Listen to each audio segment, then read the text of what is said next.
Now, I promised last week I was going to get into more detail about the feel-felt-found method and the 4 personality traits.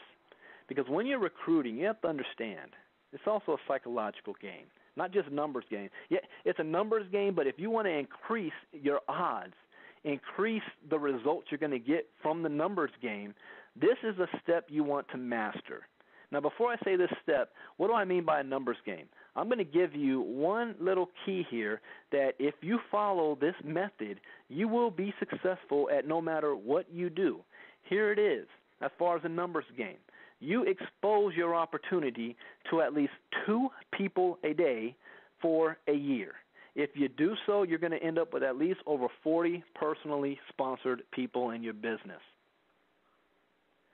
2 people a day for a year. So you have 365 days in a year times 2.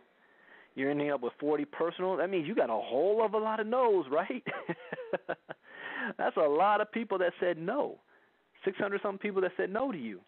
But guess what? 40 said yes. And they signed up in your business. Now, whatever opportunity that you're doing, you look at your compensation plan. How much would you be making if you're 40 wide? And what if those 40 did the same thing you did? What would you be making at the end of the year? And it doesn't matter what opportunity you do this method with, the numbers still come out the same. The more people you talk to, the more money you're going to make. That's just a statistical fact. But let me show you how to increase the odds. Personality traits. There's 4 basic personalities out there. You have a shark, you have a whale, you have a dolphin, and you have an urchin. I'm sure by now a lot of you might have guessed my personality, dominant personality, is a shark. What is a shark? Well, a shark is a person who's motivated by kind of like the limelight, the power, the money, the image. You know, sharks are power brokers. You know, the black suits, the red tie. All I care about is the numbers. Yeah, you got good products. I don't care about the products. Show me the numbers. Show me the money. That is my dominant personality trait. When somebody comes to me with an opportunity talking about how great the product is, I fall asleep. When somebody comes to me about an opportunity about how many people you can possibly help out there, I vaguely have interest. When someone talks to me about all the facts about it, I vaguely have interest. But when somebody shows me the numbers, I pay attention. That's my personality trait. But then you have whales. Now, just because you may be dominant in one doesn't mean you don't have the others, because you want to be well-rounded. At this stage, I have all 4. I'm dominant in shark, but I'm strong in all 4. But what are whales? Whales are people that are not motivated by money and power. Whales are motivated by helping other people. See, if you approach a whale talking about your opportunity, how much money they can make, they're going to fall asleep. If you approach a whale talking about, check out these awesome products that we offer, look at the benefits that it's giving people who use them. If you're in a juice, health, and wellness company, these products are saving lives. I haven't been sick in 2 years because the products work. Imagine what that can do for other people. See, now that starts to motivate those whales because they're thinking, wow, I have an opportunity to change the world. I can help people. And then I can make money on the back end. But first and foremost, I can actually help people. So if you approach a whale as a shark's perspective, you're going to lose them. They'll have no interest. But if you approach a shark from a whale's perspective, you're going to lose them as well. Now, what about the dolphins? What are dolphins? Dolphins, my sister. Dolphins only care about, as far as mainly motivated about, how much fun can I have doing it? Well, can I wear nice outfits? Is there parties? Do we get to travel? Do I get to meet a lot of nice, cool people? Is everybody having fun and smiling? What, there's a national convention on a cruise? when I first got started in this industry, my sister, she was, 18, 19 years old. She didn't understand anything about business. She didn't care. All she knew is I get to travel with my brother, get suited and booted, wear nice outfits, and there's a whole lot of cute men out there that's dressed up in suits talking about business and making money. I want to be in that environment. That's all she cared about. She only joined the business for that, to have fun. Didn't matter if she was making any money or not. Didn't care. That wasn't her motivation. So those are dolphins. So if you approach a dolphin from a shark or a whale standpoint, they fall asleep. But what about the urchins? And oh, I so hate the urchins. But the urchins are very important. And the urchins, once they do sign up with your opportunity, end up making the most money because they turn into sharks. And here's what happens from what an urchin does. They have 1,000,001 questions about the opportunity. They will not move a muscle until they've crossed every single T and dotted every single I, even if they need to know the Social Security number of the owner of the company. When was the company founded? How long has it been in business? Are they in the black? Are they in debt? Where's the company corporate headquarters? What's the ingredients of the product? What's the FDA listing for blah, blah, blah, blah, blah, blah? And it starts to go blah, blah, blah in my head.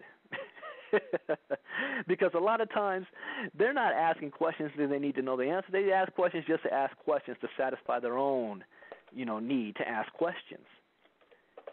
And then no matter what you say, they still will say, okay, let me do my own research and I'll get back to you. So it didn't matter that you answered all their questions. They just wanted to know if you knew anything. But once they do their own research and they figure it out and they get convinced, they turn into sharks because they have confidence. They're confident in what they're doing now. They're confident in what they're talking about. They know that I can speak on this, and I'm confident that I have backup of what I'm saying. They're definitely afraid of not being prepared. They are prepared, and they go out and blow up. It just takes forever, and they take up a whole lot of time. And my personality trait is always at odds with urchins because I'm the opposite. I'm the type of person that likes to figure it out as I go. Every opportunity I'm in, I jump in, I make a couple $1,000s before I even understand completely the compensation plan. I learn, oh, really? We have that? I already made four figures, while the urchin's still sitting over there trying to figure it out, getting started 2-3 months later. That's just my personality. But I'm also a strong urchin as well. In fact, I'm strong in all of these traits. I love to have fun. I love to go out there and wear nice outfits and be around nice people and travel, and I love doing that. I love meeting new people. I love helping people. In fact, I won't get involved in an opportunity unless everyone else is able to make some money as well to help them out as well. The product can benefit them. I'm a strong whale. I'm a strong urchin. I do my research after I'm already involved. But I'm dominant shark. That's my personality. So why am I sharing all of this with you? Well, first thing is identify what your dominant personality is. Know what you are. Then you will be able to, when you're talking to people, you'll be able to identify what personality they are. And that's so important because once you're able to pick out what their personality type is, then you'll be able to know how to approach them. See, this leads into the feel, felt, found method.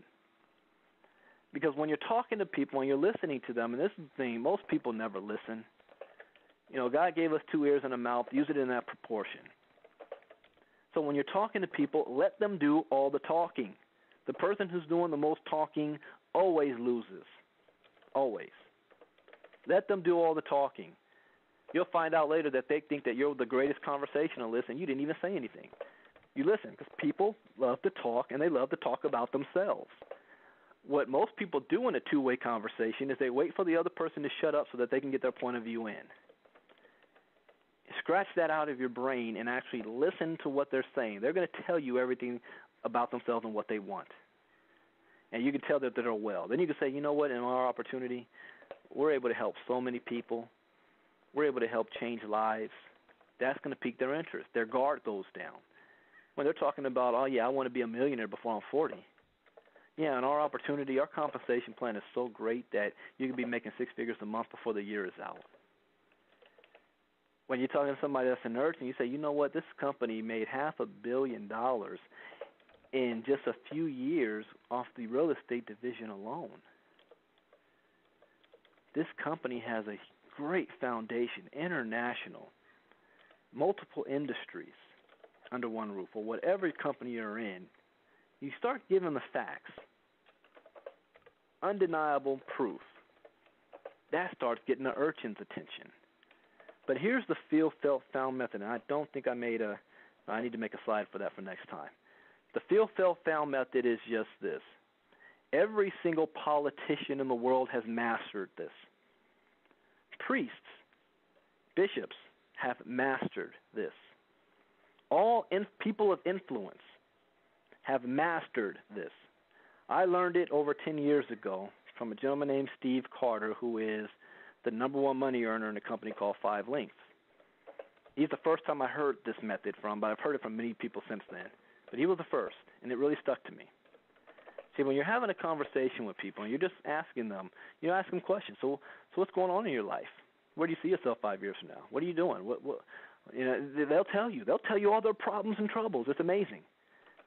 And they may say, I'm scared about the future, Brandon. I'm working a job right now. The company's laid off 3 divisions already, and we got notice that we may be next, and they're trying to have early retirement. I'm only 45 years old. I can't take early retirement. I have kids about to go to school and college. I went to school for this type of industry. I don't have the money or the time to go back to school to get into another industry, and I'm afraid to get back out there and doing the job force again.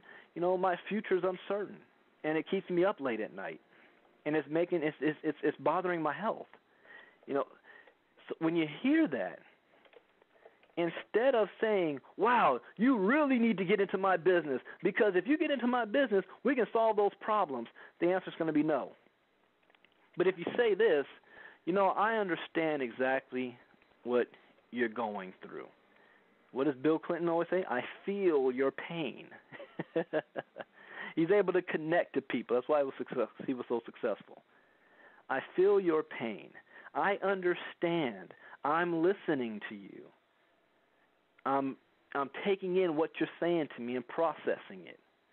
Not only that, then you say, I felt the same way too at one point. So now here's where the connection is made. You have a shared experience. I tell people, I was at that same point at one time as well. I went to school, spent a whole lot of money on school, and I was in corporate America, and no fault of my own, I got laid off. And I was scared. I didn't know, for that, what's going to happen to your future.